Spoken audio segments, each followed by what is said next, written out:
Everybody to our Motivational Monday program here at the Hermantown Area Chamber of Commerce. I'm Kim Parmeter, your Executive Director, and I'm very excited to bring this program. As discussing a little earlier, this has been a program a long time in the making and coming forward with, and I'm very excited to welcome Eric Franklin with XMT3 Training. He is a wonderful chamber member and also an ambassador with our ambassador group here at the chamber, making sure that our business community stays connected, and it's been fun to stay in touch with you over the last couple of months of just very interesting times and seeing how businesses are adapting and flexing their muscles. And I'm also excited to share with you this morning, we do have a wonderful sponsor. Our sponsor today is Static Cling. Okay. There we go. Static Clean. Bernard's not able to join us this morning to tell us about his program, but they have a wonderful business in Duluth. If you have concerns about getting your business clean and essentially they're certified that your place is clean to the standards that it needs to be for during this time of COVID. They have an incredible company, and I encourage you to go on to their website to learn more about that. I can share that with you at the end of the program. But they're a great new company that has literally been born through this pandemic. So I'd love to have Bernard come on and speak about that a little bit more in the future, but we're grateful to have him as a sponsor. And without further ado, I will be welcoming guests in as they join us today. But Eric, I'm going to turn the controls over to you. Did you have a slideshow or anything that you need to have control? Nope, no slideshow, okay. Just me talking for 20 minutes. I love it. All right. Well, thank you, Eric. Thank you very much. Thank you, Kim. Thank you, everyone, for joining us. My name is Eric Franklin with XMT3 Training, and I also own Integrated Coaching, which is a coaching business that I run in conjunction with XMT3 Training. So today we are going to discuss how you can get everything you want out of life by using your own mind. Now, I know that might seem very simple. You say, well, how do you just use your own mind to get everything you want? Well, here's the truth. You have all the answers to all the problems that may be occurring in your life right now. And the only thing you need to do is focus on projecting the results you want versus the results you don't want. And as I go along, I'll explain to you how we accomplish that one goal. So for right now, what I want us to focus on is one very interesting thing. Now, I'd like to ask you, has anyone ever had a dream so real that you woke up and thought that dream was your reality? Most people have. Most people have. And so that dream can vary from one of just benign stimuli where you think you're late for work and you wake up and you say, oh my gosh, I'm supposed to be at work, and you're not at work. Or it can be even a deeper dream about maybe a lost loved one or something of that nature. My point with that example is that the mind cannot distinguish between real and fantasy when it comes to a certain point. There have been dreams that I had personally where I wake up and I feel emotionally drawn by the dream I had, only to discover it's not real. Have you ever had a dream when you were single that you fell in love with someone and then you realized you woke up and you were still single? That's how the mind works, right? I mean, that's how it works. I've actually been on the cusp of going to sleep, and in the dreamlike state, I've lifted my legs up because I thought I was going to trip on something. So that's how the mind works. The mind can't distinguish between real and vivid imagery, and so we can take advantage of that. And I'm going to show you how we're going to take advantage of that in one moment. Oftentimes, when people want to change, they want to install a new behavior or seek out a new goal. And when we want to do something that we've never done before, we usually don't have a reference point to go with. So if I have never been to college and I want to get my degree, what reference point do I have in my mind that says I can accomplish that goal? So we can look back at our history and say, well, I've done schooling this far, so I know what's required to be a good student. But we don't know the college experience. My thing is, what if you put in your mind exactly what you want to see? And I mean with vivid sharpness, with clarity, with exact details on what you want to have happen. And so I'm saying all this to say, I want to introduce you to the idea of visualization and mental rehearsing. Now, visualization and mental rehearsing has a long history. It's been used exclusively in sports psychology, but it's also made its way into personal development circles as well in the last 20 to 30 years. Now, visualization is one of the key components it takes to be successful in anything you want to do. So back to my example, if I begin to visualize my experience that I want to occur have happened when I go to college, I can slowly start putting these thoughts in my mind. So for instance, I can start visualizing myself sitting in class, paying attention. I can start visualizing interactions I'm having with the teacher, all positive. I can start visualizing myself doing homework. And why that's important is because the mind will respond to the thoughts that you put into it.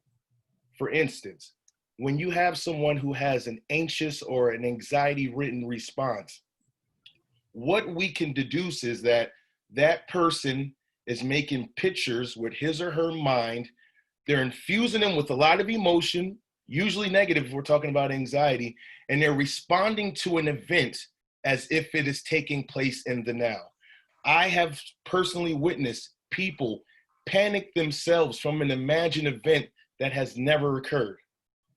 And that has been the experience of so many people. So if you can use your mind to make negative pictures that have you in a very anxiety-driven mode, conversely, you can use your mind to make pictures or movies that make you happy. You simply have to learn how to do it. Because again, when we want to do something new in life, we have to have in our minds exactly what we want. For instance, if you woke up today and you have a goal for this week, how do you propose that you're going to accomplish your goal? Are you just simply going to write it down? That's good. That's a start. But how do you go about accomplishing that goal? Do you just simply go out and do different activities in order to try to reach that goal? Well, I will tell you something different. I would have you sit down, relax your mind, relax your body, and visualize yourself getting exactly what you want. When you expose the mind to the results that you want, your subconscious mind will start to seek out those things to make it happen. For instance, have you ever bought a newer car and then all of a sudden you notice your new car is everywhere? Your new car was already there. You just didn't notice it because it wasn't a feature in your life. I drive a BMW. It's 10 years old, so no, it's not a new car. But I never noticed all the BMWs on the road until I got my car. And then I'm like, whoa, there's a lot of BMWs everywhere. But they've always been there. I just didn't have a reason to care because I didn't have one. So that's what visualization can do for you. So when we want something new, we want to accomplish something, how do we go about getting it? First, we have to look at the results we want to accomplish. So I usually help people with changing behavior so they can lose weight, gain confidence in my business at XMT3 training. And one of the things I have my clients do is to vividly draw up what they want to happen.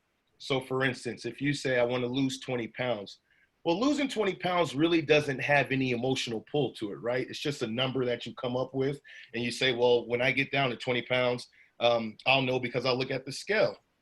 But when we match that with a vivid image or movie that goes with it, it brings that goal to life even more. So for instance, instead of saying, I want to drop 20 pounds, we can say, well, what new clothes will you be able to wear when you lose your 20 pounds? What new activities will you be able to engage in when you lose this weight? How will you feel differently? Can you imagine yourself going into a store and going to a different clothing rack? Can you imagine how it feels to try on the new clothes and have a feeling of satisfaction? When we impart those ideas on the mind, it is far easier to accomplish your goal than simply saying, I'm going to lose 20 pounds in the next 30 days. or whatever the case may be. So we really want to visualize the success we want to have happen to us. Again, when we look at anxiety, we look at someone who's having an experience where they're placing an abundance of emotion into a finely tuned image or a little small movie in their mind. And from there, they're putting lots of emotion with it, and they're responding to outcomes that haven't happened yet. And so with visualization and mental rehearsal, what we want to do is we want to put inside of our minds things we want to have happen, the steps we can take to make those things happen, and how those things may enter our lives. As a business owner with COVID-19, my business was shut down for 3 months. That 3 months could have been spent moping, could have been spent being mad, could have been spent doing anything but what I did, which was continue my routine.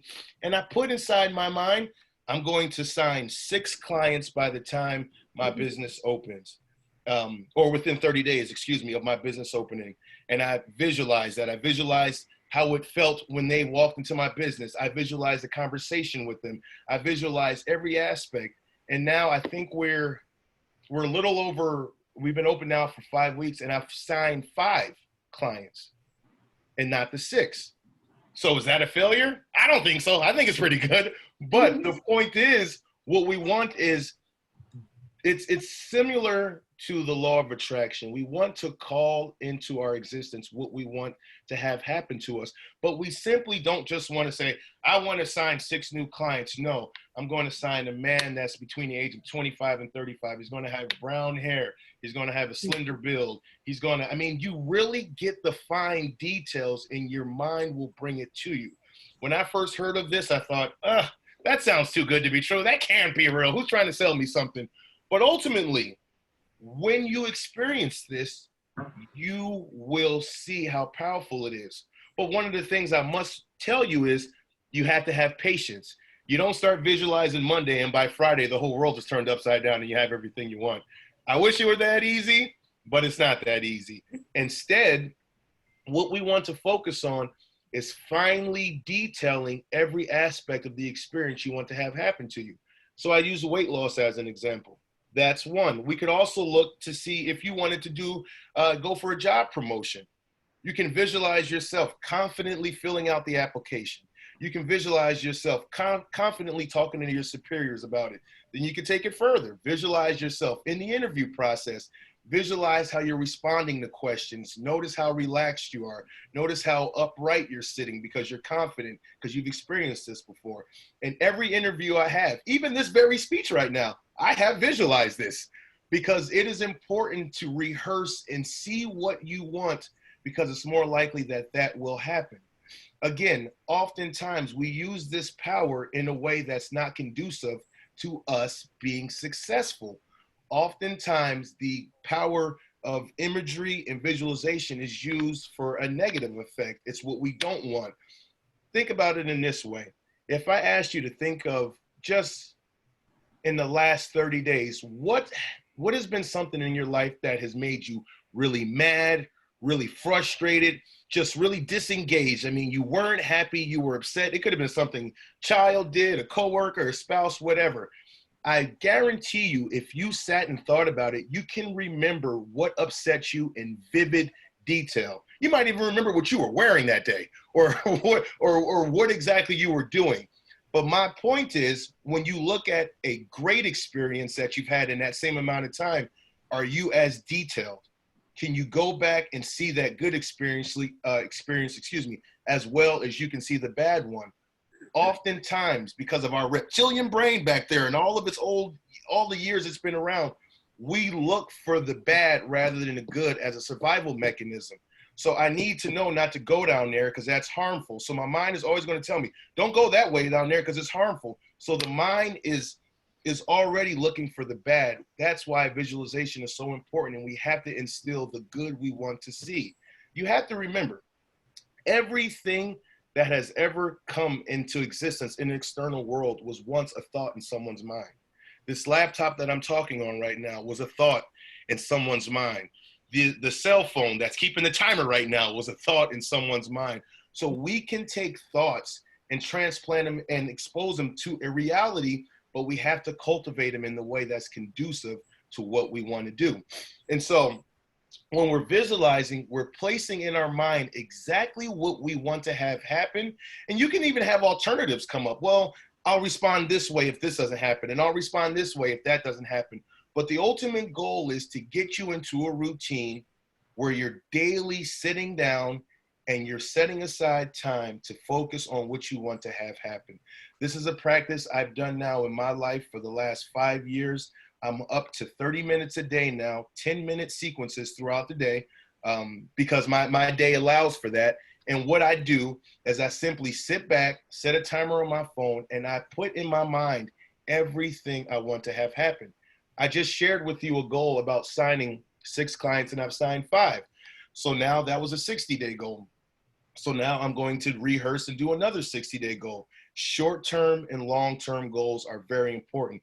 If you want to own a new home, you want to sell the home you're in, or you want to buy a new home, begin to visualize yourself looking for a home, finding the right home, touring the right home, going to the bank, getting the financing in order, closing, going through the inspection. You have to see all those things because they will come true. They simply need to be embedded within your mind at such a deep level that you simply can turn off the idea of consciously looking for it, and you allow the subconscious mind to take over when you constantly put those pictures in your mind. So 2 things I want to discuss very briefly. We talked about how images work, visualization works, excuse me. So we see things, most of our memories happen in 2 sequences. Our memories are either still pictures, so you'll remember just a snapshot of something, or we remember things in 2 to 8-second movies. So you might think, hey, I remember that full thing. No, you remember like a snippet of it. Your mind only takes in what's the most important about that particular idea and extrapolates what it needs to. It won't remember the whole thing. So if I go to see a movie with my wife and my kids, I won't remember every single detail, but I'll remember my son constantly asking for popcorn like 20,000 times. That's the one thing I'll remember. If there's something interesting in the movie, I'll remember that interesting part about the movie. But the mind isn't made for us to remember every small detail because it's not like that. And so when we are coming to visualization, we have to pick, what do we want? Do we want to create an image in our mind, or do we want to create a movie?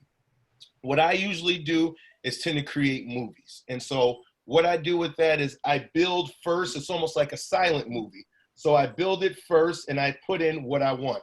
So for instance, I see people walking through the door of my business wanting to talk to me. So I put that in first, and then I get all the details figured out. And the next thing I do is I add some sound to it.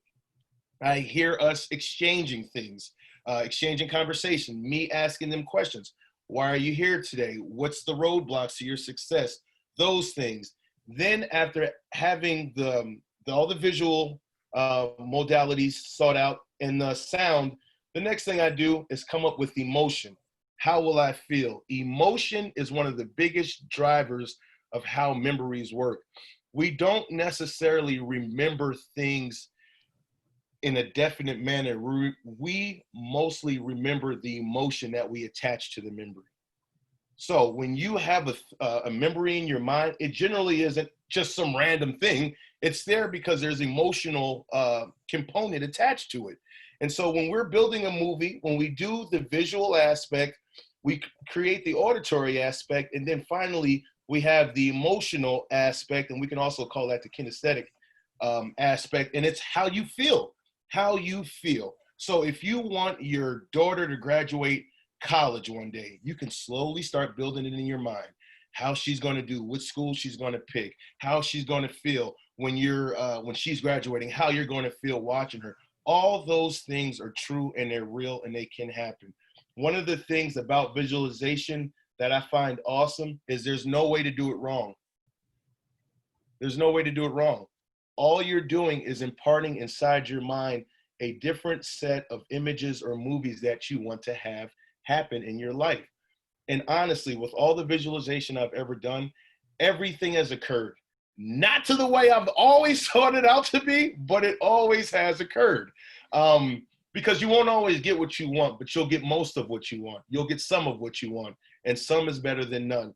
but we have to be aware that this is a practice that we have to cultivate on a daily basis. We can't just do this 2 days in a row and say, nothing's happening, I'm good. We don't need to do that. What we need to do is start with 3 to 5 minutes a day. We need to get to a quiet place. Excuse me, let's go through that again. 3 to 5 minutes a day. What we want to do is we got to figure out what we want to see first. What are we visualizing? What do we want to see in our minds? So let's say it's a promotion. So we need to start focusing on that whole conversation of a promotion, filing the application, investigating as far as who do we need to speak to, turning in the application and setting up the interview, and then going over the interview process. We need to see that. The next thing we need to do, make sure you're in a quiet place where you're not distracted. And when I say a quiet place, you just want to be able to focus inwardly. You want to be able to close your eyes and focus on the internal. You want to see the movie or the image in your mind. So you're going to need a quiet space for that. Also, it'd be nice to have back support, so a chair or leaning against a wall if you're sitting down. Set a timer, because the first thing you're going to notice if you're not into doing any of this seated meditation or anything, you're going to notice 3 to 5 minutes is a very long time when you're just trying to close your eyes and relax and visualize. I mean, I did it for years at 3 minutes, 4 minutes. I'm up to 10 minutes now, and I still kind of sneak and crack my eye and say, oh, where are we at? Okay, I still got 90 seconds left. I gotta figure this out.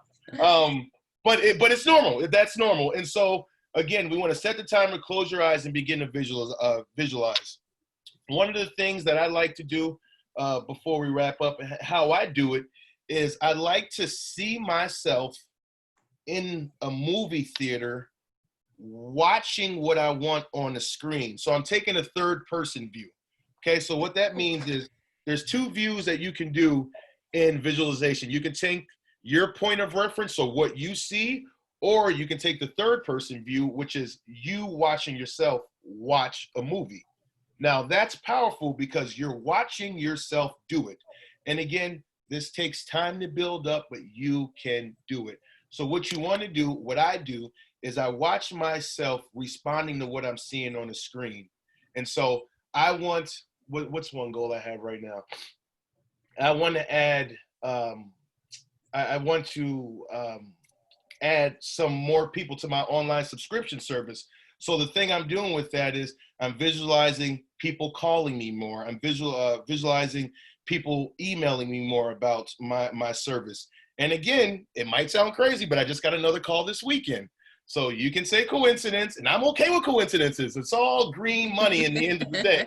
Coincidences are profitable, okay? I'm okay with coincidences. But those are the things that happen. I see myself answering the phone. I see myself getting what I want. Your mind is a powerful tool.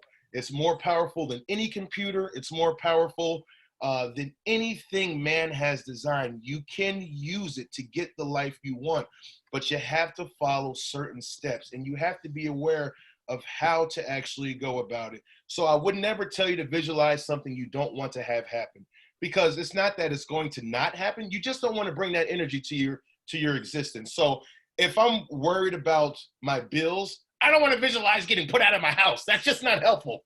That's just not good. So you want to visualize what you want.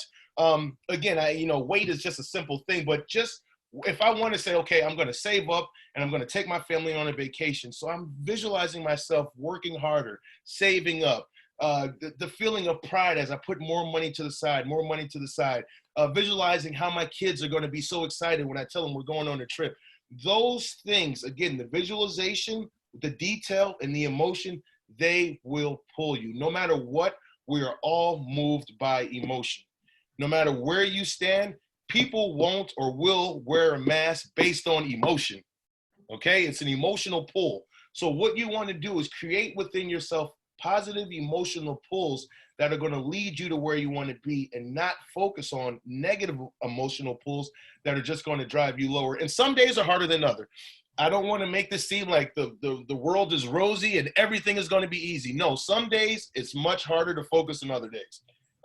You'll wake up, unexpected things happen in your life, and you're like, I'm not visualizing today. I got work to do. But you have to make a commitment to putting within your mind what you want to happen. Because here's the thing, and I'll leave it at this. We want to respond to the day rather than reacting to the day. When we respond to the day, we are investing a healthy response to anything that happens. When we react to the day, we're moving from unconscious behavior. Someone just cut me off on the light, honk the horn and throw up your finger at him. Oh, that's reacting. Responding is saying, you know what? That person might be having a difficult day. They may be late to an important appointment. So I'm not going to let that bother me. I'm not going to let that take me out of the zone that I'm currently in, and I'm going to focus. We want to respond to life rather than react. So again, a couple of the points I want to hit. If you want anything in this world, you have to visualize it. You have to create it in your mind first. You have to be very vivid with it, and you have to make it believable to you. It has to be something that, again, it's got good imagery, you have sound to it, and most importantly, you have emotional pull to it. You need that in order to be successful, because anything devoid of emotion usually will not grab your attention. And I just wanted to comment briefly on the images. When you make up just a freeze frame image, those are fine, but they don't have the same pull as a short movie. So like a 2 or 8 second movie where you're conversing and talking to someone, that's a little different than an image. An image still can be used very well. Again, with an image, what we want to do is make sure it has a lot of visual detail. What we want to do is make sure that it has emotional content. Obviously, it might not have the sound, but the detail and the emotional content are extremely important. Again, the routine we want to cultivate with is just a few times a day, 2 to 3 times a day. You want to take time, set it aside for 3 to 5 minutes, and you want to visualize. Again, some of those pointers are know what you want before you start. Pick a quiet place. Make sure your back is supported. Set a timer, close your eyes, and begin to visualize. I'll also have a couple books that I'll talk to Kim about and putting them up there that will explain this even more. Some of these books go over the detail very, very well. One of them is Think and Grow Rich by Napoleon Hill. That book was written, quite some time ago. But he was a fan of that years ago. Psycho Cybernetics, written by Dr. Maxwell Maltz, that came out, probably the first self-help book. I think that came out in the early 60s. And that was huge for visualization. And so those two come to mind immediately. And other than that, that's pretty much it. You have to visualize what you want, because again, most importantly, most of us don't put in our minds what we want. We sit and focus on what we don't want to have happen. Then we're surprised when those things show up in our lives. What we have to do is cultivate a strategy that says, no, I'm going to make this happen, and I'm going to allow it to be so through the medium of visualizing what I want. Thank you very much. Very good.